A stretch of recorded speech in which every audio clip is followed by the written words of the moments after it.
Welcome. Well, I'm at home, as you might have seen or might have noticed. So I thought, well, let's make a small movie about the theory of the last theory for the big test, and this is about, the last paragraph, the one about power. And basically, we already announced that last lesson. Um, and well, the light bulb, as you can see, it gives off light. And the greater the power, the more light it gives. And let's see what happens to the current and the voltage. If it increases, you can see they both increase. So more voltage, more light, more current also means more light.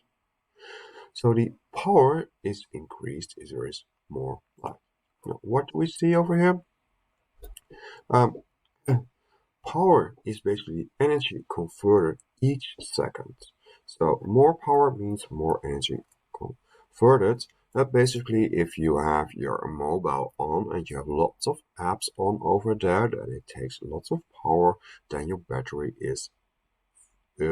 takes less time to flatten your battery, so it's empty, than if you have almost no apps on.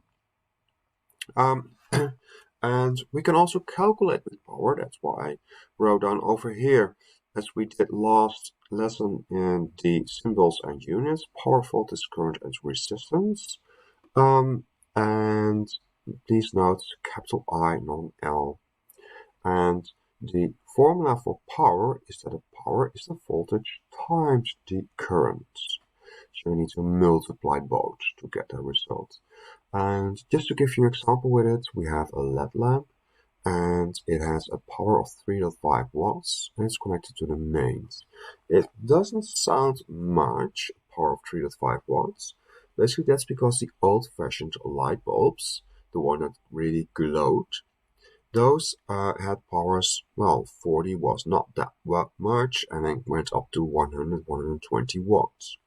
But the efficiency of a LED lamp is so much higher, 3.5 watts is comparable to a nice light bulb. And it is connected to the mains, and the mains also has a certain voltage. So we're going to calculate it, and basically we're on fire. So we're going to highlight the things. We have the power, and we have the mains. We're going to note what is what. So this is the power, and the mains basically tells us the voltage is 230 volts. In some places it might be 240.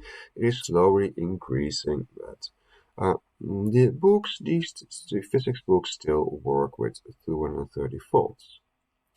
And we need to calculate the current, so we need to calculate I. Okay, then of course the formula we are remembering is power is voltage times current. So we need to rewrite that one.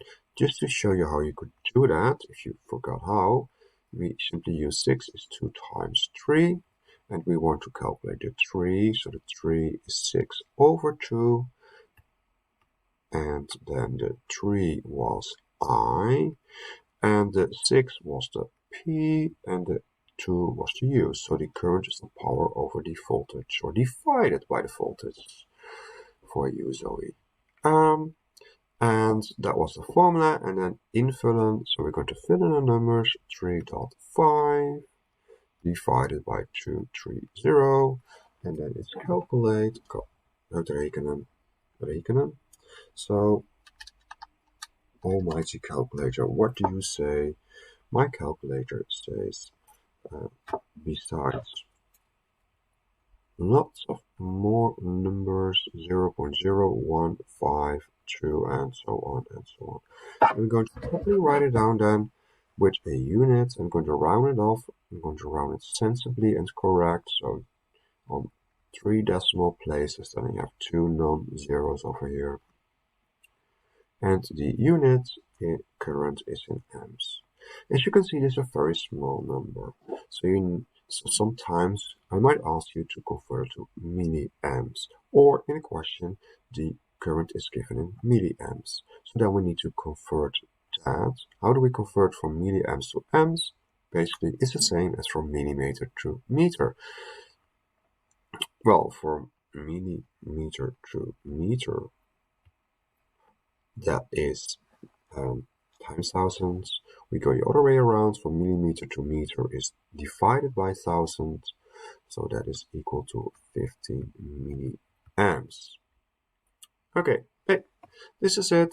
Bye.